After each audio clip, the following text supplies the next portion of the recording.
అందరికీ నమస్కారం అండి. గత వీడియోలో 2 పద్యాలకి భావం చెప్పుకున్నాం. కొంచెం వివరణాత్మకంగా చెప్పుకోవటం వల్ల 2 పద్యాలకే చెప్పుకోగలిగాం.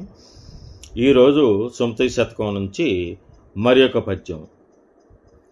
యుమ్ముగ జదువని నోరును అమ్మాయని పిలిచి అన్నమడుగని నోరును దమ్ముల పిలువని నోరును గుమ్మరి మనుద్రవ్వినెట్టి గుంటర సుమతి.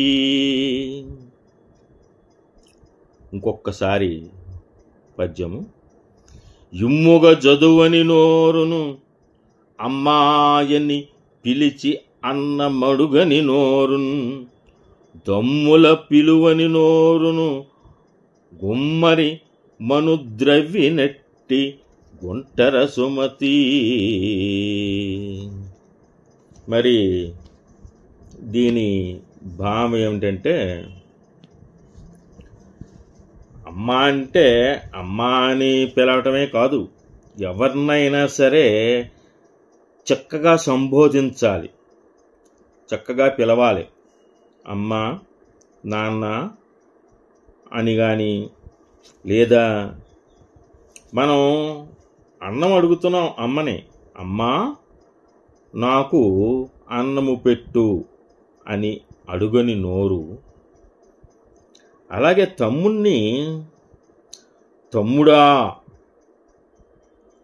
లేకపోతే అన్నయ్య అయితే అన్నయ్య అని పిలువనటువంటి నోరు ఎటువంటిదని చెప్పాడంటే బద్దెన గారు, కుమ్మరివాడు కొండలు చేయటానికి ఒక గుంట తవ్వి మట్టి తీస్తాడు. ఆ మట్టి తీసినటువంటి గుంటకి మన నోటికి ఇంకా వ్యత్యాసము లేదు, మన నోరు అటువంటిదే అని చెప్పేసి భావము. ఇంకొకసారి, యుమ్ముగ జదువని నోరును అమ్మాయని పిలిచి అన్నమడుగని నోరును దమ్ముల పిలువని నోరును గుమ్మరి మనుద్రవ్వినట్టి గుంటర సుమతి. అలాగే ఇంకొక పద్యము.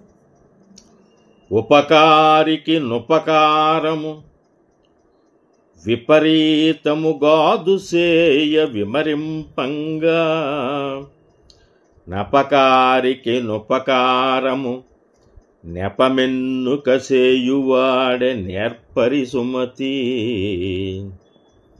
పద్యము మరి ఒకసారి ఎంత సరళంగా రాశాడు ఈయన. ఉపకారికి నుపకారము విపరీతముగాదు సేయ విమరింపంగా నపకారికి నుపకారము నెపమెన్నక సేయువాడే నేర్పరి సుమతి. అసలు ఇది మరి లోకంలో జరుగుతుందా లేదా అనేది కూడా మనకు అనుమానమే. ఉపకారికి ఉపకారం చేస్తాం. మనకి గతంలో ఏదైనా మనకి సహాయం చేసినట్టయితే మళ్ళీ అతనికి ఏదన్నా మన దగ్గర సహాయం అవసరం అయితే మనం మళ్ళీ సహాయం చేస్తాం. ఉపకారికి ఉపకారం చేయటం పెద్ద వింతేమీ కాదు, పెద్ద గొప్ప ఏమీ కాదు, గొప్ప విషయం కాదు. నిజంగా చెప్పుకోవాలనుకుంటే ఏది గొప్ప విషయం అయ్యా అంటే, మనకి గతంలో అపకారం చేసి మన మనసును బాధపెట్టి లేదా మన కుటుంబాన్ని బాధపెట్టి ఈరోజు ఆపదలో ఉన్నవాడికి మన దగ్గరికి వచ్చి లేదా రాకపోయినా సరే అతనికి ఉపకారం చేయటం, అంటే మనకు అపకారం చేసినా సరే మర్చిపోయి ఉపకారం చేయటం అనేది చాలా గొప్ప విషయం. అంతేకాకుండా అది నేర్పరి కూడా అవుతాడు. ఎందుకు అంటే మనకి అపకారం చేసిన వాడి మీద మనకి కొంచెం ద్వేషం ఉంటుంది. దాన్ని మరింత పెంచుకోకుండా, పగ కింద మారకోకుండా చక్కగా మనం ఆ అపకారం చేసిన వాడికి ఉపకారం చేసినట్టయితే అతను కూడా పశ్చాత్తాపడి మంచి మార్గంలోకి రావచ్చు. లేదా ఇవాళ కాకపోతే రేపు మన మంచితనాన్ని అర్థం చేసుకోవచ్చు. అలాగా అపకారికి కూడా ఉపకారం చేసేటువంటి వాడు నేర్పరి సుమతి అన్నాడు.